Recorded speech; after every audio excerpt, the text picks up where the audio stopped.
Thanks so much for telling me to look into that. I actually did, and guess what? I had no idea immigrants added billions to our economy. The National Academy of Sciences found that immigration has little to no impact on citizen wages. And in some cases, it even raises them. I had no idea that immigrants were less likely to use healthcare than U.S. citizens. In fact, immigration households contribute $58 billion more into Medicare than they take out. I had no idea that the housing crisis isn't about immigrants at all. It's about corporate investors. In some cities, investors bought up 1 in 4 homes, which the Urban Institute is saying is driving up rent way more than migration. And since I was having such a great time, I learned even more about immigration. Did you know? Immigrants pay about $492 billion in taxes each year. Did you know? Nearly 45% of Fortune 500 companies were founded by immigrants or their kids. Did you know? Immigrants make up 28% of doctors in the US, literally keeping the healthcare system alive. So thank you for pushing me to look a little deeper, because now I know the real problem isn't immigrants, it's racism.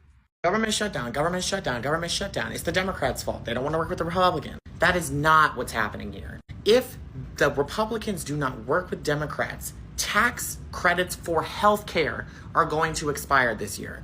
The average person will see a 114% increase in their healthcare premiums starting next year. Let's put this into perspective. Under President Biden's administration, they said if you're a family of 4 and y'all have a household income of less than $128,000, you get a tax credit to help with your insurance, which meant that you couldn't spend more than 8.5% of everything you make for the year on your health premium. Republicans refuse to work with the Democratic Party in Congress right now to extend those tax credits. For example, a 6-year-old couple making only $85K, they would see an over $22,000 increase next year on average. Maga owns this shutdown. I posted a video yesterday of a protest that I led in Zimmerman, Minnesota, a very red part of Minnesota.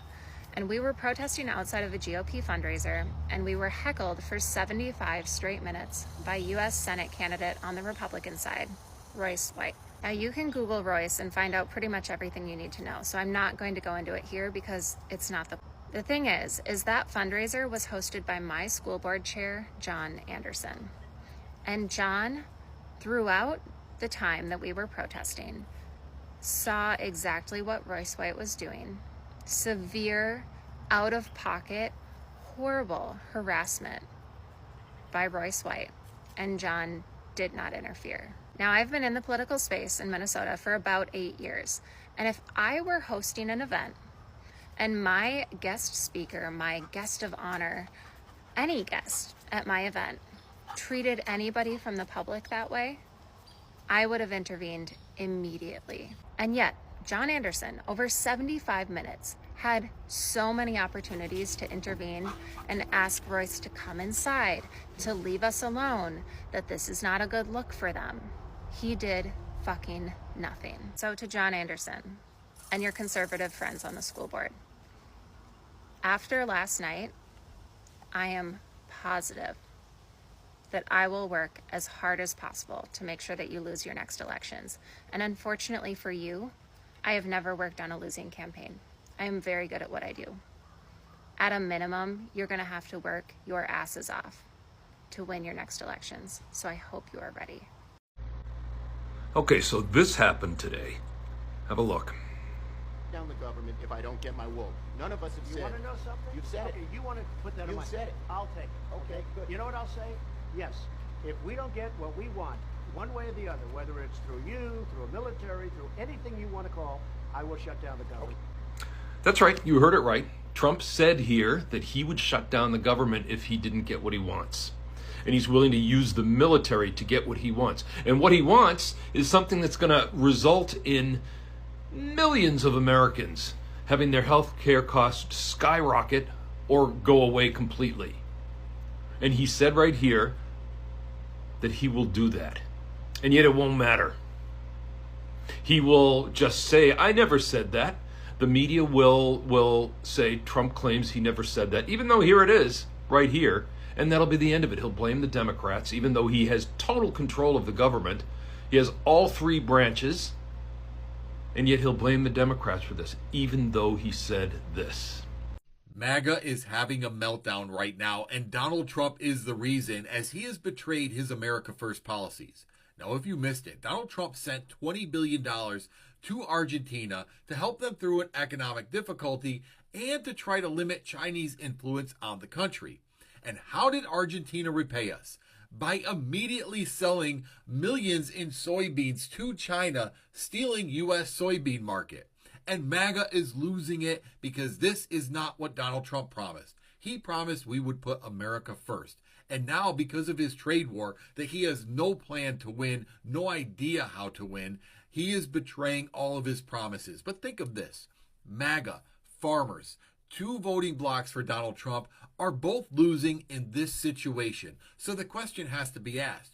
How many more times will you believe Donald Trump? How many more times will you believe Republicans before you realize they're lying to you, except when they say they don't care about you, they just want your vote? Unless you grew up in a predominantly Republican area like the Deep South, I don't think you quite understand just how hot and bothered the average Republican would be for the military to actually infiltrate every major city in this country and their small town. This is not some threat that's going to convince them that Donald Trump doesn't have our best interests at heart.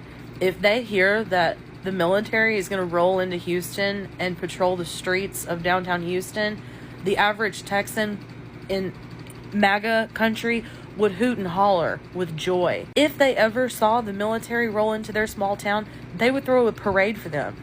The average person on the left in this country's idea of dystopia is a good time for the average MAGA Republican. It's not scary to them. So now that we all have this leaked memo, apparently authored by little brother Hegseth, nobody is scared who voted for Donald Trump. They voted for this. And I guarantee you they are so happy. They think, oh, finally somebody's doing something that we wanted to happen this whole time, for years, for decades. Because if you pull the thread long enough, these are the same people, the same group of people that would happily throw a party if the president decided to drop a nuke on every city in this country, because every city is blue. Every city's full of Democrats. Every city's full of immigrants. A county that overwhelmingly supported Donald Trump is about to lose its largest employer directly because of Donald Trump's policies. Now, this is Greene County, Tennessee, which is home of Artisan and who is the only supplier of penny blanks to the U.S. Mint. And because of Donald Trump's policy to eliminate the penny, they are on the verge of going out of business, which means everybody there will lose their job. Now, there's a trickle-down effect because the people that work there make the money to keep the other businesses in the county in operation. Now, they are begging Donald Trump, please, to reconsider this decision to eliminate the penny, but Donald Trump isn't listening. And once again, we find people that supported Donald Trump that are feeling the effects of his policies, that are starting to feel the hurt, and I could not be happier for them. This is what they deserve. We're all going to be in the find out phase, but it does put a little bit of a smile on my face that the people who were warned, the people who should have been able to see who he was, are feeling it first. Hello everyone, it's Anthony. Welcome back to my channel, and it's amazing having you here watching these videos. Really mean a lot to me. So did you see the other day during this White House visit when German Chancellor was mocking Trump by presenting him the birth certificate of his grandmother? It was really showing Trump that he was an immigrant too. So let's continue watching, and I'll be making conclusion at the end of this video. They are so mad that we're not protesting the way they want us to. Clearly, they want to go to war with the American cities. That's what they're saying. They made it the War Department, and they're like, we're going to war with Portland. We're going to war with Chicago, LA, New York. And they are struggling to justify it. Right now, they're sending the military to Portland based on videos and pictures that were taken on one block on one day 5 years ago. They have nothing. I think they were hoping that cracking down on DEI would make people upset enough to have protests. They didn't even need big protests, just protests enough that they could get photos and videos to make people look violent. And they're just not getting what they need. They're designating Antifa a terrorist organization, and they really just want Antifa-looking people. to march so that they can have something scary to rally against. And yes, we need to push back against the military coming into our cities for no reason. For one, it's just super expensive. That's a huge taxpayer expense for nothing. They're sending the military into places that there is no conflict. They have nothing to do. But eventually we do need to push back because you can't just casually let them militarize everything. But we need to make sure that we never give them the pictures and videos that they want. We never give them that. They want something that looks like a military battle to happen in the cities so that they can just use those pictures and videos to justify what they're doing. They want to convince people who are already too scared to go into the city that it is a war zone. We cannot give them that. So for the next 3 years, if there is a protest, if there is a conflict, if there is a pushback against military control where there shouldn't be military control, it cannot look militarized. They're going to arrest protesters and they want the protesters that they arrest to look scary. We need to wear t-shirts that say things like, "Cool Dad." If they're going to arrest us, we need to be carrying American flags. That's why the No Kings protest worked so well. We dressed up like the 4th of July. They don't care about what the conflict actually looks like. They don't care about what the protest actually is. They just want photos and videos. That's it. That is their entire goal. They want photos and videos that they can use to grab more power. That is all. So if there is a conflict, we need to make sure that it looks like a 4th of July block party. We should have food and music and dancing and art. We need to make it so that when they pay people to come and pretend to be Antifa so that they can arrest them to get the pictures and videos they want, they look so out of place that it is obvious that they are not part of this protest. Because we're clearly not giving them the conflict that they want. And so eventually they will resort to just creating that conflict. It needs to be abundantly clear that if you wear all black, black mask, black helmet, you're not welcome as part of the protest. That if this is how you show up, then you actually support the military occupation of our cities. If this is how you show up, you are the greatest propaganda tool for the current administration. Jack Ciattarelli and so many so-called Republicans in New Jersey are not really Republicans. They're MAGA, and that's a big difference. I could consider voting for a Republican, but not MAGA. Let's break down the differences. A Republican stands for constitutional loyalty. Think of someone like John McCain, for example. MAGA, very clearly, is anti-constitutional. Republicans have always stood for small government. MAGA stands for the destruction of the government and putting all the authority into one person's hands. They're all about government overreach. Republicans are policy driven. There's like a shared desire, shared understanding around economic policy, around tax reform. MAGA, on the other hand, is cult driven. It's all about designating enemies, seeking revenge, talking about grievances. They're not the same thing. Now, Republicans have a strong respect for elections, for a democratic process. But MAGA, if they don't like the results, they say it's rigged, whether it's the 2020 election or economics data coming out you don't like. It's rigged. Republicans stand for global leadership. MAGA, they're for isolation. They're for throwing away our alliances. I can't believe we're picking on Canada. We're threatening Greenland. And we're cozying up with the worst dictators in the world. Republicans have always stood for civility and lawfulness. MAGA, on the other hand, they're not afraid to use violence, fear, threats. Even Republican members of Congress have said that they're in fear for their lives to disagree with President Trump. They're afraid of the repercussions. And it's unfathomable to me how anyone could support Trump after January 6th. And now I think Republicans are waking up to the fact of the Pandora's box that we've unleashed and the very real threat of, well, it's not even a threat anymore. We have authoritarianism here, and it's growing worse by the day. I don't even think that Republicans are agreeing with, gerrymandering the state of Texas and openly saying so he can control the election results. Guys, this is a very dark time in American history, and we're going to survive. But remember, the people that don't change direction now are going to be thought of as collaborators. Even the wackiest person in Congress that I could think of, Marjorie Taylor Greene, sees the writing on the wall, and she no longer recognizes the Republican Party as for what she said in her tweets today. So, Jack, there's one of two things that you should do. For the good of the country, number one, use whatever power and influence you have to stop Trump and MAGA and the destruction being done to our country right now. The other thing, which is less admirable and less noble, just you're MAGA, not Republican, and let people know if that's still where you stand. That's my message, and I'll be preparing a similar message for Mikey Sherrill, sharing my thoughts the same way. Thank you for watching. I hope to see you in the next video. I have more examples for you of the cracks forming on the other side of TikTok. Are you ready? Okay.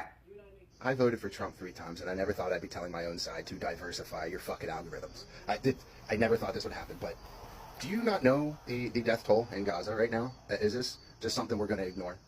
Do you think it's just a few thousand still? Really? No. So that's obviously in regards to the blue and white country and their feelings about that and the relationship that Trump has with Bibi and that being just way too close for their comfort. And then we also have, on a different issue, this. Mr. Trump, see this? I was your supporter. I was your supporter. I used to love you. I used to vote for you. I used to believe in you. But don't you dare give any of my money. Don't you give $20 billion of our money to the leader of Argentina so that he can just give it over to Netanyahu.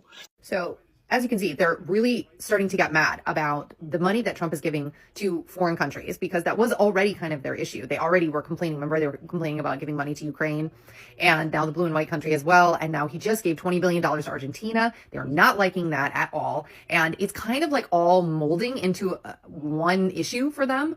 But they're like taking all these different pieces and putting it all into this one issue, which is the blue and white country. So they're questioning the CK incident and wondering what those two things have to do with each other. They still want the JE files and they're questioning what that has to do with it. Then when he's giving money to Argentina, like that guy you just heard, I've heard that a lot, them saying, well, it's just going to end up in the hands of Bibi anyway. So it's kind of with that issue. So they're kind of like putting everything all into one simple pot. And these are very different issues, but this is kind of what they do. They like to put things into like one grand conspiracy theory or like one grand complaint. And this is what it's turning into. I'm seeing this a lot. And it's not like a huge percentage of them, but I keep saying this. I'm going to keep saying it, you guys. It's dwindling away at his support. Maybe just on the margins. Maybe it's just 10% of them, but it's real. It is real and they're getting frustrated. And as you can see, this is very different generations here and different issues that are winding up in the same pot of one complaint. And they are blaming it on Trump. So it might just be 10% of them, but 10% of them is a lot. And that is the end of them having any power. So we'll take the W for today, yeah?